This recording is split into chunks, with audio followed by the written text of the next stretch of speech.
ಕೇಂದ್ರ ಸರ್ಕಾರದ ಮಹತ್ವದ ಕ್ಯಾಬಿನೆಟ್ ಸಭೆ ನಡೀತಾ ಇದೆ. ಪೇಪರ್ ಲೀಕ್ ತಡೆಯುವ ನಿಟ್ಟಿನಲ್ಲಿ ಕಾನೂನು ರಚನೆಗೆ ಸರ್ಕಾರ ಮುಂದಾಗಿದೆ. ಆರೋಪಿಗಳಿಗೆ ಕಠಿಣ ಶಿಕ್ಷೆ ವಿಧಿಸಿ ಅಧಿಕ ದಂಡ ವಿಧಿಸುವ ಬಗ್ಗೆ ಚರ್ಚೆ ನಡೀತಾ ಇದೆ.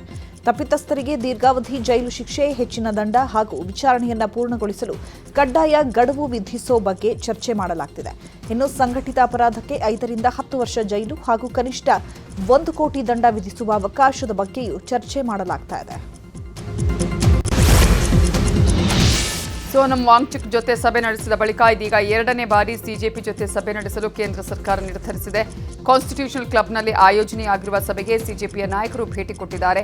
ಸಿಜೆಪಿ ಪರವಾಗಿ ವಕ್ತಾರ ಸೌರಭ್ ದಾಸ್, ಆಶುತೋಷ್ ರಂಕಾ ಭಾಗಿಯಾಗಿದ್ದಾರೆ. ಇನ್ನು ಕೇಂದ್ರ ಸರ್ಕಾರದ ಪರವಾಗಿ ಸಚಿವರಾದ ಜೆಪಿ ನಡ್ಡಾ, ಜಿತೇಂದ್ರ ಸಿಂಗ್ ಭಾಗಿಯಾಗಿದ್ದಾರೆ.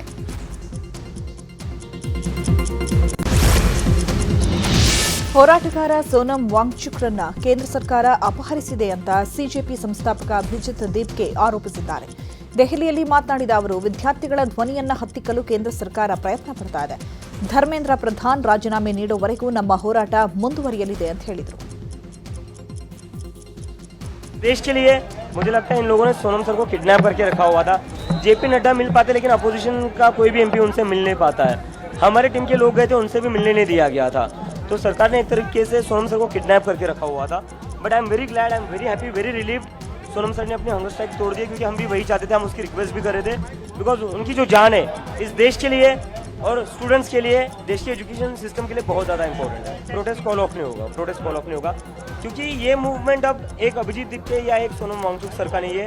ये मूवमेंट अब पूरे देश के युवाओं का बन चुका है और तभी पूरे देश में प्रोटेस्ट हो रहे हैं. तो इस्तीफे से कम मंजूर नहीं है. 26 ದಿನಗಳ ಬಳಿಕ ಹೋರಾಟಗಾರ ವಾಂಗ್ಚುಕ್ ಹೋರಾಟವನ್ನು ಅಂತ್ಯಗೊಳಿಸಿದ್ದಾರೆ. ಸೋನಂ ವಾಂಗ್ಚುಕ್ ಪತ್ನಿ ಗೀತಾಂಜಲಿ ಪ್ರತಿಕ್ರಿಯೆ ಕೊಟ್ಟಿದ್ದು, ವಿದ್ಯಾರ್ಥಿಗಳ ಮೇಲೆ ಯಾವುದೇ ಕ್ರಮ ಕೈಗೊಳ್ಳಲ್ಲ ಅಂತ ಕೇಂದ್ರ ಸರ್ಕಾರ ನಮಗೆ ಮಾಹಿತಿ ಕೊಟ್ಟಿದೆ. ಪ್ರತಿಭಟನೆ ಹೇಗೆ ಮುಂದುವರಿಬೇಕು ಅನ್ನೋದು ಸಭೆ ಬಳಿಕ ಗೊತ್ತಾಗಲಿದೆ ಅಂತ ಹೇಳಿದ್ರು. सोनम ने उनकी सुरक्षा का बंदोबस्त कर दिया है इस लेटर के माध्यम से कि किसी पर कुछ भी ना फिजिकल असॉल्ट होगा, ना लाठीचार्ज होगी, ना कोई लीगल एक्शन होगा. और उसके बाद ये स्टूडेंट्स का और जो उनके नेतृत्व कर रहे हैं ये उनके उस पर डिपेंड करता है कि वो इसको आगे कैसे ले जाना चाहे. सोनम ने उनकी सुरक्षा का बंदोबस्त कर दिया है इस लेटर के माध्यम से कि किसी पर कुछ भी ना फिजिकल असॉल्ट होगा, ना लाठीचार्ज होगी, ना कोई लीगल एक्शन होगा. और उसके बाद ये स्टूडेंट्स का और जो उनके नेतृत्व कर रहे हैं ये उनके उस पर डिपेंड करता है कि वो इसको आगे कैसे ले जाना चाहे. सोनम ने उनकी सुरक्षा का बंदोबस्त कर दिया है इस लेटर के माध्यम से कि किसी पर कुछ भी ना फिजिकल असॉल्ट होगा, ना लाठीचार्ज. ನೀಟ್ ಕುರಿತು ಸುಪ್ರೀಂ ಕೋರ್ಟ್ನಲ್ಲಿ ವಿಚಾರಣೆ ನಡೆಸಲು ಅರ್ಜಿ ಸಲ್ಲಿಕೆಯಾಗಿದೆ. ಯುನೈಟೆಡ್ ಡಾಕ್ಟರ್ಸ್ ಫ್ರಂಟ್ FAIMA ಸಲ್ಲಿಸಿದ್ದ ಅರ್ಜಿ ವಿಚಾರಣೆ ಇವತ್ತು ನಡೆಯಿತು. ಇನ್ನು ವಿಚಾರಣೆ ವೇಳೆ ಎನ್ಟಿಎ ಬಗ್ಗೆ ಆಮೂಲಾಗ್ರ ಬದಲಾವಣೆ ಅಗತ್ಯವಿದೆ. ಕೇಂದ್ರದ ಪ್ರಶ್ನೆ ಪತ್ರಿಕೆ ಸೋರಿಕೆಗೆ ತಡೆ ಬಗ್ಗೆ ಮೇಲ್ವಿಚಾರಣೆ ಅಗತ್ಯವಿದೆ. ಅಲ್ಪಾವಧಿ ಕ್ರಮದ ಬದಲು ಶಾಶ್ವತ ಚೌಕಟ್ಟು ಬೇಕು ಅಂತ ನ್ಯಾಯಮೂರ್ತಿ PS ನರಸಿಂಹ, ಅಲೋಕ್ ಆರಾಧೆ ಪೀಠ ಅಭಿಪ್ರಾಯಪಟ್ಟಿದೆ.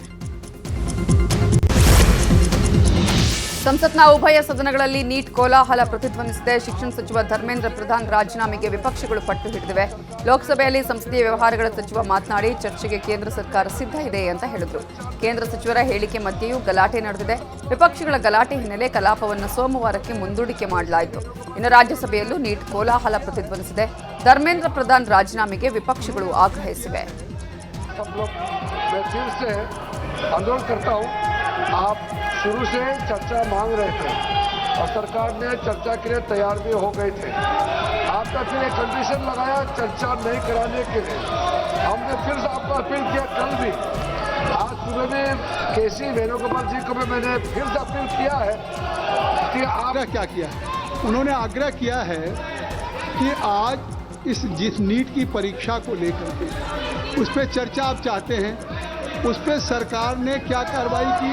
यहाँ तक कि प्रधानमंत्री जी ने भी एक सख्त कानून बनाने की बात कही और आपने कैबिनेट की बात कही. तो उन्हें काइंडली क्लियर द पैसेज. आप क्लियर कर दें, आप क्लियर कर दें, नहीं क्लियर कर दें. क्लियर। वेरी मच सर, आपने हम सभापति जी 20 जुलाई सोमवार को छात्रों के खिलाफ जिस तरह लाठीचार्ज उससे मेरा मन दुखा।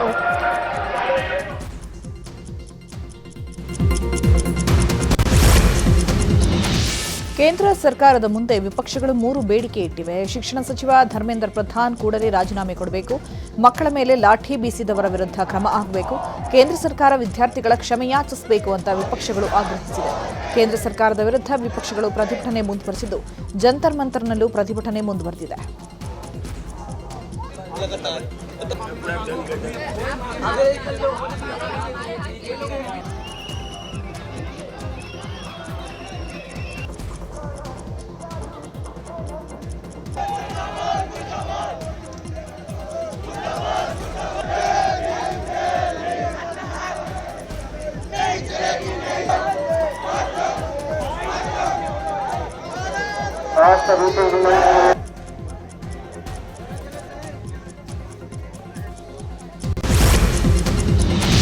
ನೀಟ್ ವಿರುದ್ಧ ವಿದ್ಯಾರ್ಥಿಗಳು ಹೋರಾಟ ಮಾಡ್ತಿದ್ದಾರೆ. ಈ ಬಗ್ಗೆ ಸಚಿವ ಸತೀಶ್ ಜಾರಕಿಹೊಳಿ ಪ್ರತಿಕ್ರಿಯೆ ಕೊಟ್ಟಿದ್ದಾರೆ. ಸರ್ಕಾರದಲ್ಲಿ ಲೋಪದೋಷಗಳಿರ್ತವೆ, ಅದನ್ನು ಸರಿಪಡಿಸಿಕೊಂಡು ಹೋಗಬೇಕು. ಕೇಂದ್ರ ಸರ್ಕಾರ ಪ್ರೆಸ್ಟೇಜ್ ಆಗಿ ತೆಗೆದುಕೊಳ್ಳಬಾರದು. ಈವರೆಗೆ ಧರ್ಮೇಂದ್ರ ಪ್ರಧಾನ್ ಏನೂ ಮಾತಾಡಿಲ್ಲ, ಯಾರಾದರೂ ಜವಾಬ್ದಾರಿ ತೆಗೆದುಕೊಳ್ಬೇಕಲ್ವಾ ಅಂತ ಪ್ರಶ್ನೆ ಮಾಡಿದ್ರು. ಅಲ್ಲೇ ಕೇಂದ್ರ ಸರ್ಕಾರ 20 ದಿವಸಗಳಿಂದ ನಡೀತಾ ಇದ್ದಾರೆ. ಅವಾಗೆ ಅದನ್ನ ಅಟೆಂಡ್ ಮಾಡಬೇಕಿತ್ತು, ಅವರು ಮುಂಚೆನೇ ಮಾಡಬೇಕಿದ್ರೆ ಅದು ಪ್ರೆಸ್ಟೇಜ್ ಆಗಿ ತಗೊಳ್ಳೋದಂಥ ಅವಶ್ಯಕತೆ ಇಲ್ಲ. ಈಗ ಸರ್ಕಾರ ಅಂದರೆ ಜವಾಬ್ದಾರಿ ಅದು.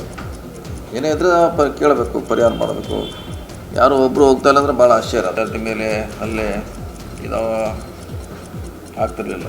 ಮಂತ್ರಿಗಳ ತಪ್ಪು ಎಷ್ಟಿದೆ, ಅಧಿಕಾರಿಗಳ ತಪ್ಪಿದೆಯಾ, ಸಿಸ್ಟಮ್ ತಪ್ಪಿದೆಯಾ, ಯಾರೋ ಒಬ್ರು ಜವಾಬ್ದಾರಿ ಹೊರಲೇಬೇಕಲ್ಲ. ಯಾರೋ ಒಬ್ಬರು ತಪ್ಪಾಗಿರಬೇಕು.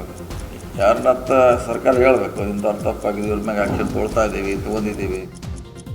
ನೀಟ್ ವಿಚಾರವಾಗಿ ಪ್ರಧಾನಿ ಮೋದಿ ವಿಡಿಯೋ ಕುರಿತಾಗಿ ಶಾಸಕ ಪ್ರಸಾದ್ ಅಬ್ಬಯ್ಯ ವ್ಯಂಗ್ಯವಾಡಿದ್ದಾರೆ. ಮೋದಿ ಅವರಿಗೆ ಈಗ ಜ್ಞಾನೋದಯ ಆಗಿದೆ, ಧರ್ಮೇಂದ್ರ ಪ್ರಧಾನ್ ಅವರಿಗೆ ಕಿವಿ ಕಣ್ಣು ಏನೂ ಇಲ್ಲ, ದೇಶದಲ್ಲಿ ಆಡಳಿತ ವೈಫಲ್ಯ ಕಾಣ್ತಿದೆ ಅಂತ ಹೇಳಿದರು. ಮಂತ್ರಿಗಳು ಇವಾಗ ಅವ್ರಿಗೆ ಬಹುಶಃ ಜ್ಞಾನೋದಯ ಆಗಿದೆ ಕಾಣುತ್ತದೆ. ಬಹುಶಃ ಕಿವಿನೂ ಇಲ್ಲ, ಕಣ್ಣೂ ಇಲ್ಲ. ಬಹುಶಃ ಒಂದು ಪ್ರಜಾಪ್ರಭುತ್ವ ವ್ಯವಸ್ಥೆಯಲ್ಲಿ ಅದಕ್ಕೆ ವಿರುದ್ಧವಾಗಿ, ಸಂವಿಧಾನಕ್ಕೆ ವಿರುದ್ಧವಾಗಿ ಇವತ್ತೇನು ಈ ರೀತಿಯ ಒಂದು ಆಡಳಿತ ವೈಫಲ್ಯ ಇವತ್ತು ಕಾಣ್ತಾ ಇದ್ವಿ, ಬಹುಶಃ ಹಿಂದೆಂದೂ ಕಂಡಿಲ್ಲ. ಒಂದು ರೀತಿ ಈ ಆಡಳಿತ ಬಹುಶಃ ಬಹುದಿನಗಳ ಕಾಲ ಇದೇನು ಉಳಿಯೋದಿಲ್ಲ. ಇವತ್ತು ಬಹುಶಃ ಜನರು ಕೂಡ ಜಾಗೃತರಾಗಿದ್ದಾರೆ. ಎಲ್ಲೋ ಜಾತಿ ಧರ್ಮದ ಹೆಸರಿನಲ್ಲಿ ಜನರ ದಿಕ್ಕನ್ನು ತಪ್ಪಿಸ್ತಾ ಇದ್ದರು. ಇವತ್ತು ನಿಜವಾದಂಥ ಬಣ್ಣ ಅವ್ರದ್ದು ಬಯಲಾಗಿದೆ. ಅವ್ರಿಗೆ ವಿದ್ಯಾರ್ಥಿಗಳ ಬಗ್ಗೆ ಎಷ್ಟು ಕಾಳಜಿ ಇದೆ, ಈ ದೇಶದ ಆಡಳಿತ ಕಾನೂನಾತ್ಮಕವಾದಂಥ ಒಂದು ಆಡಳಿತದ ದಲ್ಲಿ ಎಷ್ಟು ಅವರಿಗೆ ನಂಬಿಕೆ ಇದೆ ಅನ್ನುವಂಥದ್ದು ಇವತ್ತು ಎದ್ದು ಕಾಣುತ್ತೆ. ಬೆಂಗಳೂರಲ್ಲಿ ಸಿಎಂ ಡಿಕೆ ಶಿವಕುಮಾರ್ ಮಾತಾಡಿ 15 ದಿನಗಳ ಬಳಿಕವಾದರೂ ಪ್ರಧಾನಿ ಮಾತಾಡಿದ್ದಾರೆ. ಪ್ರಧಾನಿಗಳಿಗೆ ಧನ್ಯವಾದಗಳು, ವಿದ್ಯಾರ್ಥಿಗಳ ಏಳಿಗೆಗಾಗಿಯೇ ನಾವೆಲ್ಲರೂ ಶ್ರಮಿಸುತ್ತಿದ್ದೇವೆ ಅಂತ ಹೇಳಿದರು. I am very happy at least he has opened after 15 months, 15 days or 1 month he has opened up.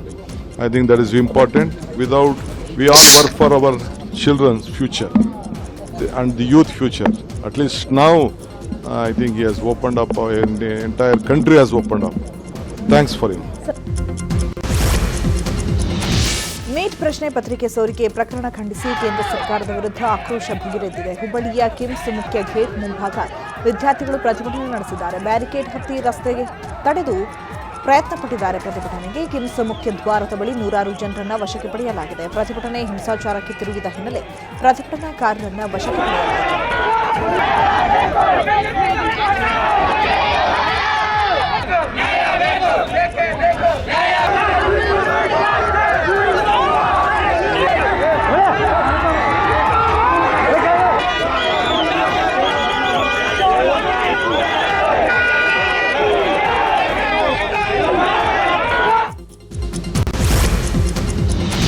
ಕೇಂದ್ರ ಶಿಕ್ಷಣ ಸಚಿವ ಧರ್ಮೇಂದ್ರ ಪ್ರಧಾನ್ ರಾಜೀನಾಮೆಗೆ ಆಗ್ರಹಿಸಿ ತಮಟೆ ಚಳವಳಿ ಮಾಡಲಾಗುತ್ತಿದೆ. ಹೊಸಪೇಟೆಯಲ್ಲಿ ಡಾಕ್ಟರ್ ಅಂಬೇಡ್ಕರ್ ಸರ್ಕಲ್ನಿಂದ ತಹಶೀಲ್ದಾರ್ ಕಚೇರಿವರೆಗೆ ತಮಟೆ ಚಳವಳಿ ನಡೆಯಿತು.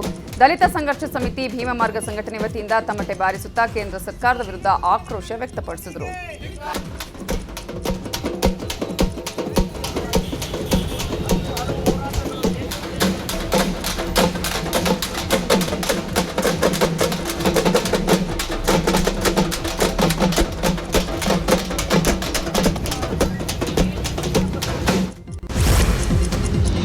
ನೀಟ್ ವಿಚಾರವಾಗಿ ದೆಹಲಿಯಲ್ಲಿ ಸಿಜೆಪಿ ಪ್ರತಿಭಟನೆ ಮಾಡ್ತಾ ಇದೆ. ದೆಹಲಿಯಲ್ಲಿ ಸಿಜೆಪಿ ಪ್ರತಿಭಟನೆ ಖಂಡಿಸಿ ಬಿಜೆಪಿ ರಾಜ್ಯಾದ್ಯಂತ ಪ್ರತಿಭಟನೆ ಮಾಡ್ತಾ ಇದೆ.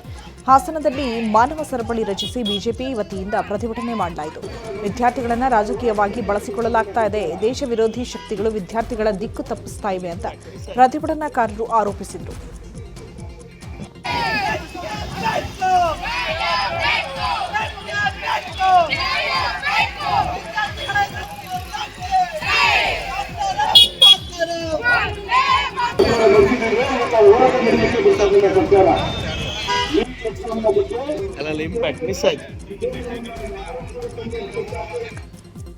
ಪ್ರಧಾನಿ ನಿವಾಸಕ್ಕೆ ಕಾಂಗ್ರೆಸ್ ನಾಯಕರು ನುಗ್ಗಲು ಯತ್ನಿಸಿದ ವಿಚಾರವಾಗಿ ಬೆಳಗಾವಿಯಲ್ಲಿ ಬಿಜೆಪಿ ನಾಯಕರು ಪ್ರತಿಭಟನೆ ಮಾಡಿದ್ದಾರೆ. ಚೆನ್ನಮ್ಮ ವೃತ್ತದಿಂದ ಬಿಜೆಪಿ ನಾಯಕರು ಪ್ರತಿಭಟನೆ ಮಾಡಿದ್ದು ಕಾಂಗ್ರೆಸ್ ಕಚೇರಿಗೆ ನುಗ್ಗಲು ಯತ್ನಿಸಿದ್ರು.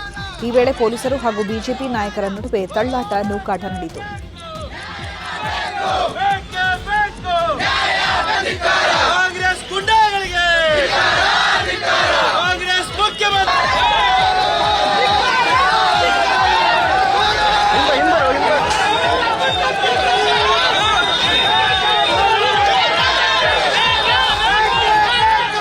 ಇತ್ತ ಕಲಬುರಗಿಯಲ್ಲೂ ಬಿಜೆಪಿ ಪ್ರತಿಭಟನೆ ನಡೆಸಿದೆ.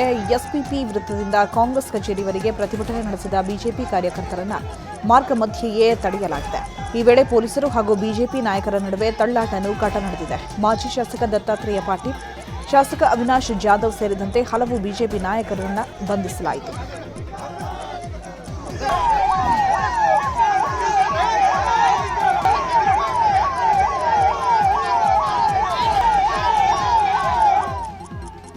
ಕೋಲಾರದಲ್ಲಿ ಕಾಂಗ್ರೆಸ್ ಸಿಜೆಪಿ ಪಕ್ಷದ ವಿರುದ್ಧ ಬಿಜೆಪಿ ಪ್ರತಿಭಟನೆ ನಡೆಸಿದೆ. ಬಸ್ ನಿಲ್ದಾಣದ ಬಳಿ ಜಿಲ್ಲಾ ಬಿಜೆಪಿ ವತಿಯಿಂದ ಪ್ರತಿಭಟನೆ ಮಾಡಲಾಯಿತು. ದೇಶದಲ್ಲಿ ಅರಾಜಕತೆ ಸೃಷ್ಟಿಸಲು ಕಾಂಗ್ರೆಸ್ ಯತ್ನಿಸುತ್ತಾ ಇದೆ ಅಂತ ಆರೋಪಿಸಿದ ಬಿಜೆಪಿ ಲೀಡರ್ಸ್ ರಾಹುಲ್ ಗಾಂಧಿ ವಿರುದ್ಧ ಆಕ್ರೋಶ ಹೊರಹಾಕಿದ್ರು.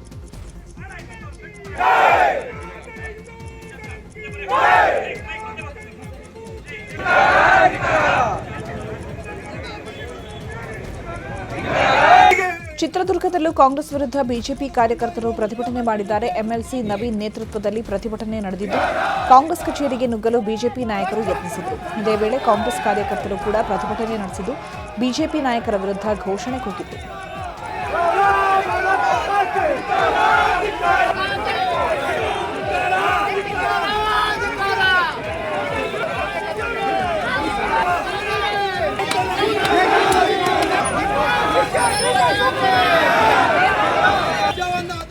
ವಿಜಯಪುರದಲ್ಲಿ ಸರ್ಕಾರದ ವಿರುದ್ಧ ಬಿಜೆಪಿ ಪ್ರತಿಭಟನೆ ನಡೆಸಿದೆ. ಬಿಜೆಪಿ ಪ್ರತಿಭಟನೆಗೆ ದಲಿತ ಪರ ಸಂಘಟನೆಗಳು ವಿರೋಧ ವ್ಯಕ್ತಪಡಿಸಿವೆ.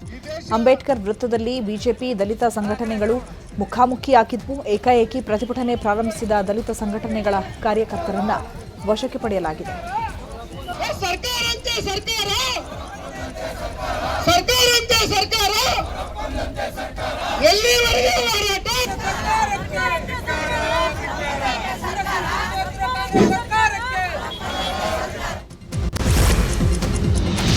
ನೀಟ್ ಪರೀಕ್ಷೆ ವಿಚಾರವಾಗಿ ದೆಹಲಿಯಲ್ಲಿ ವಿದ್ಯಾರ್ಥಿಗಳು ಪ್ರತಿಭಟನೆ ಮಾಡಿದ್ದಾರೆ. ವಿದ್ಯಾರ್ಥಿಗಳ ಪ್ರತಿಭಟನೆಗೆ ಕಾಂಗ್ರೆಸ್ ಸಾಥ್ ಕೊಟ್ಟಿತ್ತು. ಇದೇ ವಿಚಾರವಾಗಿ ಮೈಸೂರಲ್ಲಿ ಬಿಜೆಪಿ ನಾಯಕರು ಪ್ರತಿಭಟನೆ ಮಾಡಿದ್ದಾರೆ. ವಿದ್ಯಾರ್ಥಿಗಳನ್ನು ರಾಜಕೀಯವಾಗಿ ಬಳಸಿಕೊಳ್ಳಲು ಕಾಂಗ್ರೆಸ್ ಪ್ರಯತ್ನಿಸುತ್ತಿದೆ. ವಿದೇಶಿಯರ ಜೊತೆಯಾಗಿ ಸಿಜೆಪಿ ಹೋರಾಟ ಮಾಡುತ್ತಿದೆ. ಮೋದಿ ಸರ್ಕಾರಕ್ಕೆ ಕಳಂಕ ತರಬೇಕು ಅಂತ ಕಾಂಗ್ರೆಸ್ ಕುತಂತ್ರ ಮಾಡುತ್ತಿದೆ. ಜನರ ದಿಕ್ಕು ತಪ್ಪಿಸುವ ಕೆಲಸ ಆಗ್ತಿದೆ ಅಂತ ಬಿಜೆಪಿ ಲೀಡರ್ಸ್ ಆಕ್ರೋಶ ವ್ಯಕ್ತಪಡಿಸಿದರು. ಪ್ರತಿಭಟನೆಯಲ್ಲಿ ಶಾಸಕರು ಶ್ರೀವತ್ಸ, ಧೀರಜ್ ಮುನಿರಾಜು, ಮಾಜಿ ಸಂಸದ ಪ್ರತಾಪ್ ಸಿಂಹ, ಮಾಜಿ ಶಾಸಕ ನಾಗೇಂದ್ರ ಸೇರಿ ಬಿಜೆಪಿ ಮುಖಂಡರು ಭಾಗಿಯಾಗಿದ್ದರು.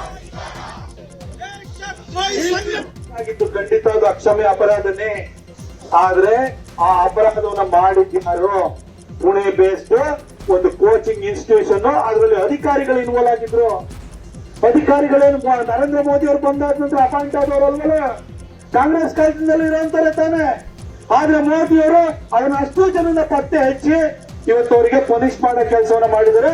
ಮುಂದಿನ ಸರಿಯಿಂದ ಕಂಪ್ಯೂಟರೈಸ್ಡ್ ಎಕ್ಸಾಮಿನೇಷನ್ ನಡೆಯುತ್ತೆ. ಇನ್ನೂ ವ್ಯವಸ್ಥೆಯನ್ನು ಸುಧಾರಿಸ್ತಾ ಇದ್ದಾರೆ. ಈ ಮಧ್ಯದಲ್ಲಿ ಡೆಲ್ಲಿನಲ್ಲಿ ಜಂತರ್ ಮಂತರಲ್ಲಿ ಸಿಜೆಪಿ ಕಾಂಗ್ರೆಸ್ ಜನತಾ ಪಾರ್ಟಿ ಅಂತ ಹೇಳಿ ಪ್ರೊಟೆಸ್ಟ್ ಕೂತ್ರು. ಇದು ಕೊತ್ವಾಲ್ ರಾಜ್ಯ ಆಗ್ತಾ ಇದೆ, ಇದು ಜಯರಾಜ್ ಅವರ ರಾಜ್ಯ ಆಗ್ತಾ ಇದೆ. ಕೊತ್ವಾಲ್ ಜಯರಾಜ್ ಅವರ ಸಂಸ್ಕೃತಿಯನ್ನ ಈಗಿನ ಕೆಪಿಸಿಸಿ ಅಧ್ಯಕ್ಷರು, ಮುಖ್ಯಮಂತ್ರಿಗಳು ಸೇರ್ಕೊಂಡು ಇವತ್ತು ಕಾರ್ಯಕರ್ತರ ಮೇಲೆ, ಇವತ್ತು ಶಾಸಕರ ಮೇಲೆ ಹಲ್ಲೆ ಮಾಡುವಂತದ್ದನ್ನು ಮಾಡ್ತಾ ಇದ್ದಾರೆ.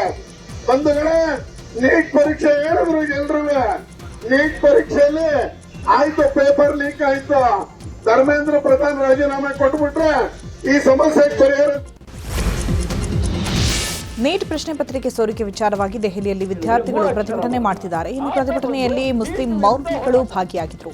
ಈ ಬಗ್ಗೆ ಪರಿಷತ್ ಸದಸ್ಯ ಸಿಟಿ ರವಿ ವ್ಯಂಗ್ಯವಾಡಿದ್ದಾರೆ. ನೀಟ್ಗೂ ಮುಲ್ಲಾಗಳಿಗೂ ಏನ್ ಸಂಬಂಧ? ಮುಲ್ಲಾಗಳ ಎದೆ ಸೀಳಿದ್ರೆ 3 ಅಕ್ಷರ ಇಲ್ಲ. ಸಿಎಎ ಎನ್ಆರ್ಸಿಗೂ ನೀಟ್ಗೂ ಏನ್ ಸಂಬಂಧ? ಪ್ರತಿಭಟನೆಯಲ್ಲಿ ತುಕಡೆ ಗ್ಯಾಂಗ್ ಭಾಗಿಯಾಗಿದ್ಯಾಕೆ ಅಂತ ಭಾಷಣ ಮಾಡಿದ್ದಾರೆ. ಎದೆ ಸೀಳಿದ್ರೆ 3 ಅಕ್ಷರ ಬರಲ್ಲ. ಆತ ಬಂದು ನೀಟ್ ವಿರುದ್ಧ ಹೋರಾಟ ಅಂತೆ, ಧರ್ಮೇಂದ್ರ ಪ್ರಧಾನ್ ರಾಜೀನಾಮೆ ಕೊಡ್ಬೇಕಂತೆ, ಮೋದಿ ಹಠಾವಂತೆ.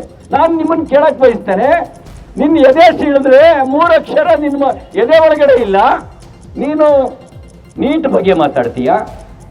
ಇನ್ನ ಸಿಎಗೆ ಎನ್ಆರ್ಸಿಗೂ ಈ ನೀಟ್ ಪರೀಕ್ಷೆಯ ಪ್ರಶ್ನೆ ಪತ್ರಿಕೆಯ ಲೀಕ್ ಆಗಿದ್ದಕ್ಕೂ ಏನ್ ಸಂಬಂಧ? ಸಿಎಎ ವಿರೋಧಿಗಳು, ತುಕಡೆ ಗ್ಯಾಂಗ್ಗಳು ಅಲ್ಲಿ ಬಂದು ಮಾತಾಡ್ತಾರೆ. ನಕಲಿ NGOಗಳಿಗೆ ಅವರಿಗೆ ಅಕ್ರಮವಾಗಿ ಹಣ ಬರ್ತಿರೋದನ್ನ ನಿಲ್ಲಿಸುವಂತ ಕಾಯ್ದೆಯನ್ನ ತರ್ತಾ ಇದ್ದಾರೆ ಅನ್ನುವಂಥ ಭಯವೇ ಹಣದ ಮೂಲ, ಅದು ರದ್ದಾಗುತ್ತಲ್ಲಪ್ಪ, ಇಲ್ಲಿ ನಾವು ಯಾವುದೇ ರೀತಿಯ ಷಡ್ಯಂತ್ರ ಮಾಡೋದಕ್ಕೆ ಅವಕಾಶ ಇಲ್ದಂಗೆ ಆಗುತ್ತಲ್ಲೋ ಅನ್ನೋಂಥ ದುಃಖ ಅವ್ರಿಗೆ ಕಾಡ್ತಾ ಇದೆ. ಪರೀಕ್ಷೆ ಅದರಿಂದ ಆದಂಥ ಅಕ್ರಮ, ವಿದ್ಯಾರ್ಥಿಗಳಿಗಾಗಿದ್ದಂಥ ತೊಂದರೆ ಬಗ್ಗೆ ಅವ್ರ ಕಳಕಳಿ ಅಲ್ಲ. ನೀಟ್ ಹೋರಾಟಕ್ಕೆ ಕನ್ನಡ ಚಿತ್ರರಂಗದ ಬೆಂಬಲ ನೀಡದ ವಿಚಾರವಾಗಿ ಕರ್ನಾಟಕ ಚಲನಚಿತ್ರ ಅಕಾಡೆಮಿ ಅಧ್ಯಕ್ಷ ಸಾಧು ಕೋಕಿಲ ಅಸಮಾಧಾನ ವ್ಯಕ್ತಪಡಿಸಿದ್ದಾರೆ. ಚಿತ್ರರಂಗದ ಈ ಧೋರಣೆ ಸರಿಯಲ್ಲ, ಯಾರೋ ಒಂದಿಬ್ರು ಮಾತಾಡ್ತಾರೆ, ನೆಗೆಟಿವ್ ಕಾಮೆಂಟ್ಸ್ ಬರುತ್ತೆ ಅಂತ ಕೆಲವರು ಮಾತಾಡ್ತಿಲ್ಲ. ಇಂತಹ ವಿಚಾರ ಬಂದಾಗ ಇಡೀ ಸ್ಯಾಂಡಲ್ವುಡ್ ಒಂದಾಗಿರಬೇಕು. ಮೇಕೆದಾಟು ವಿಚಾರದಲ್ಲೂ ಯಾರೂ ಬರಲಿಲ್ಲ ಅಂತ ಸಾಧು ಕೋಕಿಲ ಅಸಮಾಧಾನ ವ್ಯಕ್ತಪಡಿಸಿದ್ದಾರೆ. ಸರ್, ಇದೇ ಮೇಕೆದಾಟು ಬೆಂಗಳೂರಿಗೆ ಕುಡಿಯೋ ನೀರು ಬೃಹದಾಕಾರವಾಗಿ ಬೆಳೀತಾ ಇರೋ ಬೆಂಗಳೂರಿಗೆ ನೀರು ಒದಗಲಿ ಅನ್ನೋಕ್ಕೋಸ್ಕರ ಹೋರಾಟ ಮಾಡಿದಾಗ ಅಷ್ಟೇನು ಸಪೋರ್ಟ್ ಬರಲಿಲ್ಲ. ನಮ್ಮ ಚಿತ್ರರಂಗದ ಸುಮಾರು ಜನರು ಬರಲಿಲ್ಲ. ಇದಾಗಬಾರ್ದು. ಬರೀ ಏನಂದ್ರೆ ಸ್ವಾರ್ಥದಲ್ಲಿ ನಿಲ್ಬಾರ್ದು. ಸ್ವಾರ್ಥನ ಬಿಟ್ಟು ವಿದ್ಯಾರ್ಥಿಗಳಿಗೋಸ್ಕರ, ನ್ಯಾಯಕ್ಕೋಸ್ಕರ ನಮ್ಮ ಎಲ್ಲ ಚಿತ್ರರಂಗದವರು ಖಂಡಿತ ಬರಬೇಕು. ಎಲ್ಲೋ ಕೂತ್ಕೊಂಡು ಯಾರೋ ಒಬ್ರಿಗೆ ನಾವು ಅವ್ರಿಗೆ ತಲೆ ಬಾಕೊಂಡು ಅದರಲ್ಲಿ ಇನ್ನು ನಡೆಯಲ್ಲ. ಯಾಕೆಂದ್ರೆ ಎಲ್ರಿಗೂ ಗೊತ್ತಾಗಿದೆ. ಅದರಿಂದಾಗಿ ನೀವು ಕೂಡ, ನಾನು ಸೇರಿ, ಎಲ್ಲರೂ ಸೇರಿ ವಿದ್ಯಾರ್ಥಿಗಳಿಗೋಸ್ಕರ ಇದನ್ನ ಖಂಡಿಸಬೇಕು ಅಂತ ನಾನು ಆಗ್ತೀನಿ. ನೀಟ್ ಪರೀಕ್ಷೆ ರದ್ದುಪಡಿಸಬೇಕು ಅಂತ ಆಗ್ರಹಿಸಿ ಕೊಪ್ಪಳದಲ್ಲಿ ಎಸ್ಎಫ್ಐ ಪ್ರತಿಭಟನೆ ನಡೆಸಿದೆ. ಕೊಪ್ಪಳದಲ್ಲಿ ಪ್ರತಿಭಟನೆ ನಡೆಸಿದ ಎಸ್ಎಫ್ಐ ಸಂಘಟನೆ ವಿದ್ಯಾರ್ಥಿಗಳು ಕೇಂದ್ರ ಸರ್ಕಾರದ ವಿರುದ್ಧ ಆಕ್ರೋಶ ಹೊರಹಾಕಿದ್ದು, NTA ಕೂಡಲೇ ರದ್ದುಗೊಳಿಸಬೇಕು, ನೀಟ್ ಪರೀಕ್ಷೆ ಬ್ಯಾನ್ ಮಾಡಬೇಕು ಅಂತ ಒತ್ತಾಯಿಸಲಾಯಿತು. ಕೊಪ್ಪಳದ ಅಶೋಕ ಸರ್ಕಲ್ನಿಂದ DC ಕಚೇರಿವರೆಗೂ ಪ್ರತಿಭಟನೆ ನಡೆಯಿತು.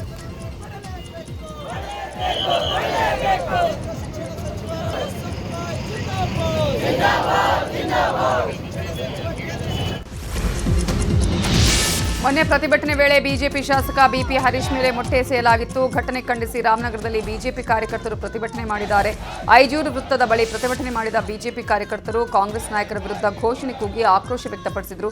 ಬಿಜೆಪಿ ಜಿಲ್ಲಾಧ್ಯಕ್ಷ ಆನಂದಸ್ವಾಮಿ ನೇತೃತ್ವದಲ್ಲಿ ಪ್ರತಿಭಟನೆ ಮಾಡಲಾಯಿತು.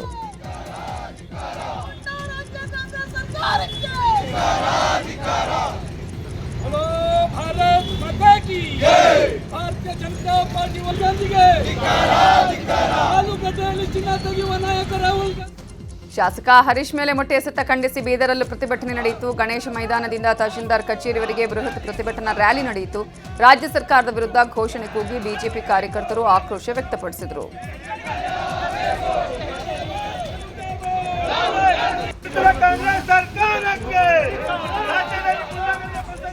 ಇತ್ತ ವಿಜಯನಗರದಲ್ಲಿ ಕಾಂಗ್ರೆಸ್ ವಿರುದ್ಧ ಬಿಜೆಪಿ ಪ್ರತಿಭಟನೆ ಮಾಡಿದೆ. ಹೊಸಪೇಟೆ ನಗರದ ಪಟೇಲ್ ನಗರದ ಬಿಜೆಪಿ ಕಚೇರಿಯಿಂದ ಪ್ರತಿಭಟನಾ ಮೆರವಣಿಗೆ ಮಾಡಲಾಯಿತು. ಪ್ರತಿಭಟನೆಯಲ್ಲಿ ವಿವಿಧ ಮೋರ್ಚಾಗಳ ಕಾರ್ಯಕರ್ತರು ಭಾಗಿಯಾಗಿದ್ದರು.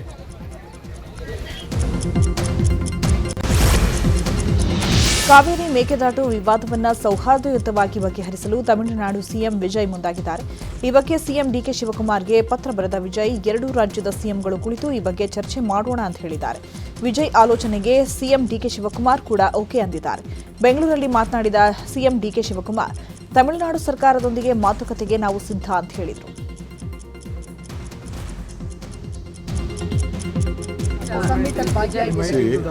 No, there is, I don't want to disclose now. I am very busy with this first week about my cabinet expansion and all these things. We are ready to speak with everyone, share things with everyone, work with everyone. Something I don't want to disclose. Prime Minister Narendra ಇದೇ ವಿಚಾರವಾಗಿ ಸಚಿವ ಸತೀಶ್ ಜಾರಕಿಹೊಳಿ ಪ್ರತಿಕ್ರಿಯೆ ನೀಡಿದ್ದು 1-to-1 ಮಾತುಕತೆ ಆದರೆ ಒಳ್ಳೆಯದು. ಅವರಿಗೆ ಲಾಭ ಇದೆ, ನಷ್ಟವೇನೂ ಇಲ್ಲ. 2 ರಾಜ್ಯದ ಸಿಎಂಗಳು ಕುಳಿತು ಮಾತುಕತೆ ಮಾಡೋದೇ ಒಳ್ಳೆಯದು ಅಂತ ಹೇಳಿದರು. ಮಾಲೆ ಮುಗಿಸೋದು ಬೆಟ್ರ್, ಇಲ್ಲಾಂದರೆ ಅವ್ರು ಕೋರ್ಟಿಗೆ ಹೋಗೋದು, ನಾವು ಕೋರ್ಟಿಗೆ ಹೋಗೋದು ರೆಗ್ಯುಲರ್ ಕತೆ. ಅದಕ್ಕೆ 1-to-1 ಮಾತಾಡೋದು ಬೆಟ್ರು. ಯಾಕೆಂದ್ರೆ ಅವ್ರು ಅಲ್ಲಿ ಕೂತು ಅವರೊಂದು ಹೇಳೋದು, ನಾವು ಇಲ್ಲಿ ಹೇಳೋದು ಬೇಡ. 1-to-1 ನಿಮ್ಗೆ ಅದರಿಂದ ಲಾಭ ಏನು? ತಮಿಳುನಾಡು ಕೃಷಿ ಸಚಿವ ವಿನೋದ್ ಮಾತನಾಡಿ, ಆಗಸ್ಟ್ 3ರಂದು ಸಿಎಂ ಕರ್ನಾಟಕಕ್ಕೆ ತೆರಳಲಿದ್ದಾರೆ. ಮೇಕೆದಾಟು ಡ್ಯಾಂ ಕಟ್ಟಲು ನಾವು ಬಿಡಲ್ಲ, ಹಿಂದಿನಿಂದಲೂ ನಾವು ಇದನ್ನೇ ಹೇಳ್ತಾ ಬಂದಿದ್ದೀವಿ ಅಂತ ಹೇಳಿದರು. ஆகஸ்ட் 3ஆம் தேதி கர்நாடகா தமிழக முதல்வர் செல்ல இருக்காங்க. நாங்கள் தான் ஆரம்பத்திலேருந்து என்ன பண்ணுவோம், அவங்க மேகதாது கட்டுறதா இருந்தாலும் நாங்கள் தமிழக அரசு ஒருபோதும் அதை அனுமதிக்க மாட்டோம். ஏன்னா அது நம்மளோட உரிமை, அதை விட்டு கொடுக்க மாட்டோம்னு அப்பையிலேருந்து சொல்லிட்டுருவோம். ஸோ ಕಾಂಗ್ರೆಸ್ ಕಚೇರಿ ಬಳಿ ಮಚ್ಚು, ಲಾಂಗೋ ಹಾಗೂ ಮೊಟ್ಟೆಗಳನ್ನು ಬಳಸಿ ಬಿಜೆಪಿ ಕಾರ್ಯಕರ್ತರು ಮತ್ತು ನಾಯಕರ ಮೇಲೆ ಹಲ್ಲೆ ನಡೆಸಲಾಗಿದೆ ಅಂತ ವಿಪಕ್ಷ ನಾಯಕ ಆರ್ ಅಶೋಕ್ ಆರೋಪಿಸಿದ್ದಾರೆ. ಅಶೋಕ್ ಹೇಳಿಕೆ ವಿರುದ್ಧ ಐಜಿಪಿ ಸಲೀಂಗೆ ಕಾಂಗ್ರೆಸ್ ನಿಯೋಗ ದೂರು ಕೊಟ್ಟಿದೆ. ಕೆಪಿಸಿಸಿ ಪ್ರಧಾನ ಕಾರ್ಯದರ್ಶಿ ಎಸ್ ಮನೋಹರ್, ವಕ್ತಾರ ಲಕ್ಷ್ಮಣ್ ನೇತೃತ್ವದ ನಿಯೋಗ ದೂರು ಸಲ್ಲಿಸಿದೆ.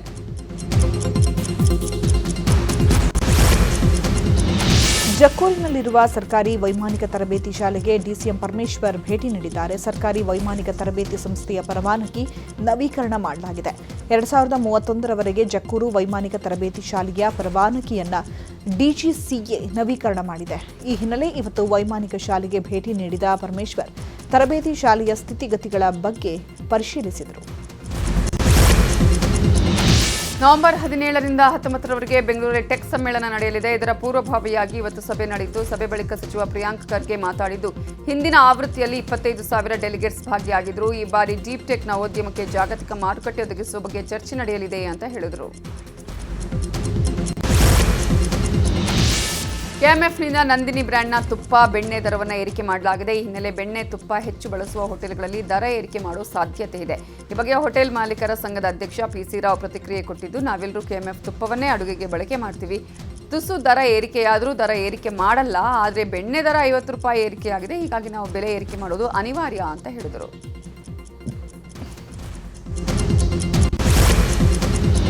ಸಮರ್ಪಕ ಬಸ್ ಇಲ್ಲದೆ ವಿದ್ಯಾರ್ಥಿಗಳು ಪರದಾಡಿದ್ದಾರೆ. ಬೆಳಗಾವಿ ಜಿಲ್ಲೆಯ ಅಥಣಿ ತಾಲೂಕಿನ ಗುಂಡೇವಾಡಿಯಿಂದ ಅಥಣಿಗೆ ಬಸ್ ಇಲ್ಲ ಅಂತ ವಿದ್ಯಾರ್ಥಿಗಳು ಪ್ರತಿಭಟನೆ ಮಾಡಿದ್ದಾರೆ. ಬಸ್ ತಡೆದು ಸಾರಿಗೆ ಇಲಾಖೆ ವಿರುದ್ಧ ಆಕ್ರೋಶ ವ್ಯಕ್ತಪಡಿಸಿದ್ದಾರೆ. ಶಿವಾಜಿನಗರದಲ್ಲಿ ಇತ್ತೀಚೆಗೆ ಪಾದಚಾರಿ ಮಾರ್ಗ ಒತ್ತುವರಿ ತೆರವುಗೊಳಿಸುವ ಸಂದರ್ಭದಲ್ಲಿ ಅಧಿಕಾರಿಗಳ ಮೇಲೆ ಹಲ್ಲೆ ನಡೆದಿತ್ತು. ಹಲ್ಲೆಗೊಳಗಾಗಿದ್ದರೂ ಕರ್ತವ್ಯ ನಿರ್ವಹಿಸಿದ ಅಧಿಕಾರಿಗಳನ್ನು ಸಚಿವ ಕೃಷ್ಣ ಬೈರೇಗೌಡ ಸನ್ಮಾನಿಸಿದ್ದಾರೆ.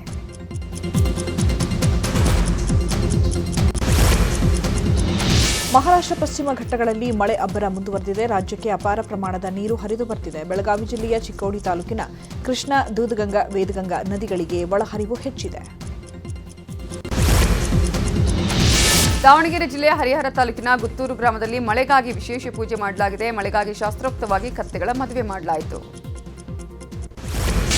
ಎಸ್ಐಆರ್ ಕರ್ತವ್ಯ ನಿರತ ಶಿಕ್ಷಕಿ ಹೃದಯಾಘಾತದಿಂದ ಸಾವನ್ನಪ್ಪಿದ್ದಾರೆ. ಬೆಂಗಳೂರು ಕುರುಬರಹಳ್ಳಿಯಲ್ಲಿ ನಿನ್ನೆ ಘಟನೆ ನಡೆದಿದ್ದು, ಶಮಂತ್ ಕುಮಾರಿ ಮೃತ ಶಿಕ್ಷಕಿಯಾಗಿದ್ದಾರೆ. ಚಲಿಸ್ತಾ ಇದ್ದ ಬಸ್ನಿಂದ ಇಳಿಯಲು ಯತ್ನಿಸಿದ ವಿದ್ಯಾರ್ಥಿಯೊಬ್ಬ ಜಾರಿ ಬಿದ್ದಿದ್ದಾನೆ. ಮೂಡಿಗೆರೆ ಬೇಲೂರು ರಸ್ತೆಯಲ್ಲಿ ಈ ಘಟನೆ ನಡೆದಿದೆ. ಬಿಯರ್ ಸಾಗಿಸ್ತಾ ಇದ್ದ ಲಾರಿ ಪಲ್ಟಿಯಾಗಿ ಅಪಾರ ಹಾನಿಯಾಗಿದೆ. ಹಾಸನ ತಾಲೂಕಿನ ದೊಡ್ಡಪುರ ಗ್ರಾಮದ ಬಳಿ ಘಟನೆ ನಡೆದಿದೆ. ಟೈರ್ ಬ್ಲಾಸ್ಟ್ ಆಗಿ ಘಟನೆ ಸಂಭವಿಸಿದೆ ಎನ್ನಲಾಗಿದೆ. ಪ್ರಗತಿಶೀಲ ಕರ್ನಾಟಕಕ್ಕೆ ಕಲೆ, ಸಾಹಿತ್ಯ, ಸಾಂಸ್ಕೃತಿಕ ಪರಂಪರೆಯ ತನ್ನದೇ ಆದ ಇತಿಹಾಸವಿದೆ. ಈ ಸಿರಿ ಸೊಬಗನ್ನು ಸಂಭ್ರಮಿಸಲು ನ್ಯೂಸ್ 18 ಕರುನಾಡ ಹಬ್ಬವನ್ನು ಆಚರಿಸ್ತಾ ಇದೆ. ವಿಜಯನಗರ ಜಿಲ್ಲೆಯ ಹೊಸಪೇಟೆಯಲ್ಲಿ 3 ದಿನಗಳ ಕಾಲ ನ್ಯೂಸ್ 18 ಕರುನಾಡ ಹಬ್ಬ ನಡೀತಾ ಇದೆ. ಇವತ್ತಿನಿಂದ ಜುಲೈ 26ರವರೆಗೆ ಹೊಸಪೇಟೆಯ ಡಾಕ್ಟರ್ ಪುನೀತ್ ರಾಜ್ಕುಮಾರ್ ಕ್ರೀಡಾಂಗಣದಲ್ಲಿ ನ್ಯೂಸ್ 18 ಕರುನಾಡ ಹಬ್ಬ ನಡೀತಾ ಇದೆ. ಮನರಂಜನೆ ಜೊತೆ ಭರ್ಜರಿ ಆಹಾರ ಮೇಳ ಆಯೋಜಿಸಲಾಗಿದೆ.